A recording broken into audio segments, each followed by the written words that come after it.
The Myko-Mentori. We don't really know where these guys came from. Did they come from the future, or can they look into the future? We don't really know. But what we do know is that they have 4 Omen dice that they get to roll at the beginning of each strategy phase, and then they can use these dice as they see fit during the game round. But I'll come back to that a little later. The other special thing they have is their space stocks that is closely tied to their commodity value. As we can see, they have a commodity value of just 1, but then they get +1 for each space stock that they have out on the game board. We take an even closer look at these space stocks, then we can see that the production value is equal to 2 more than the resource value of this planet, which is completely the same as the regular space stock. But the special thing here is that they can deploy it. So it says, when you gain control of a planet, you may replace 4 infantry on that planet with 1 space stock. So as I will come back to soon, there's a reason why we start with 6 infantry. But the space stock can also be upgraded to tier 2.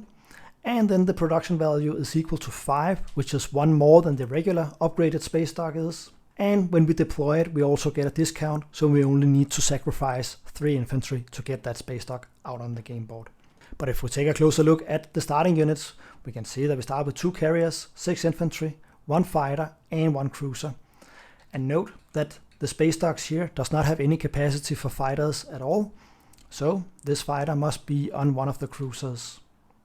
And as the Myko-Mentori, we have an interesting dilemma, because when we fly out to gain control of a new planet, we have capacity 4 on a carrier. This one is of course on the other carrier now.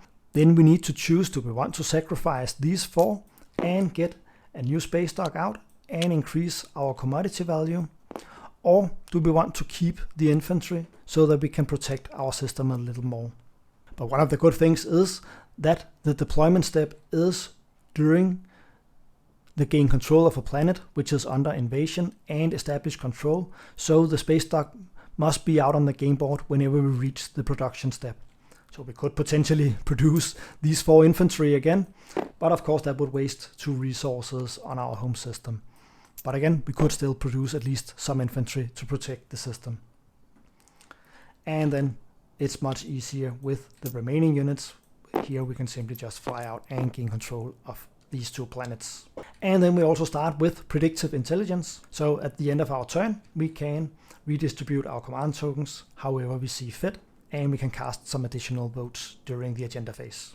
Now let's have a closer look at the Omen dice here.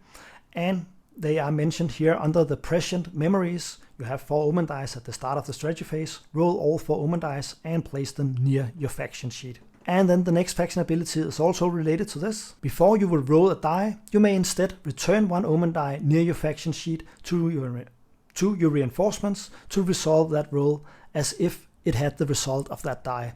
So this is the way that we can somehow predict the outcome before the event happens. So maybe we could look into the future, we don't really know.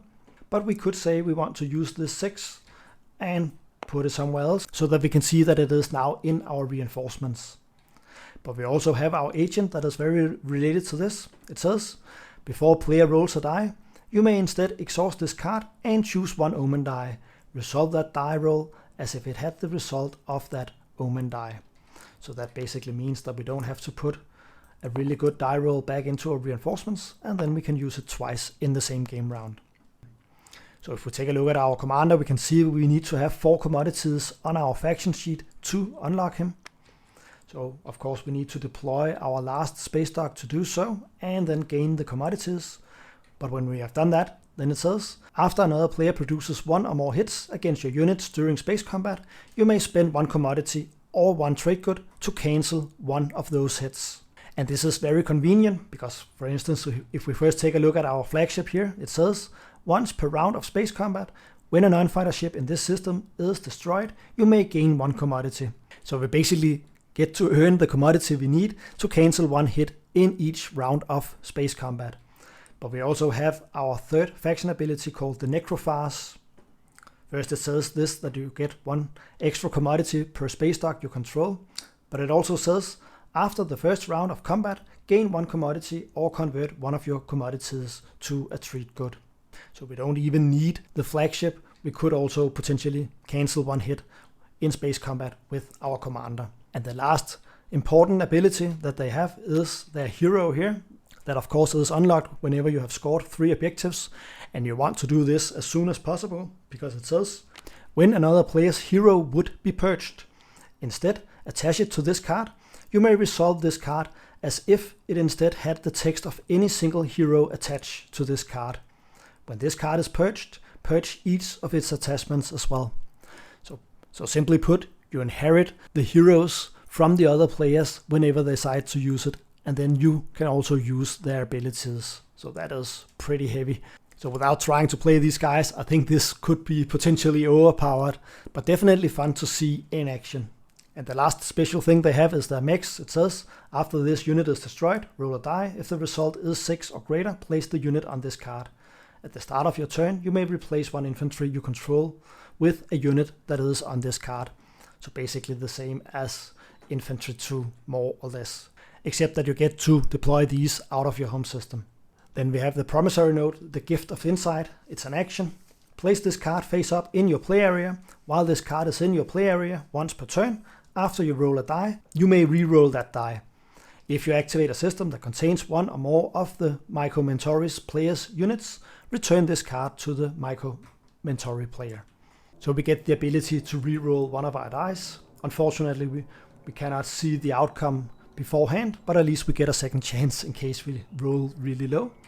And then we have the other faction technology called Psychoactive Armaments. After your opponent makes a combat roll, you may exhaust this card. If you do, for each of their units that did not produce a hit, you may re-roll that unit's combat roll. Any hits that roll produces are produced against your opponent's units instead. So basically, by exhausting this card, we can try and see if our opponent's units start shooting on themselves. And I think that could be a really fun ability to have. But unfortunately, I haven't seen it in action. And that was it. This is the Myko-Mentori. If you have tried to play these guys, please share your experience in the comments below. Thank you for watching, and I'll see you in the next one.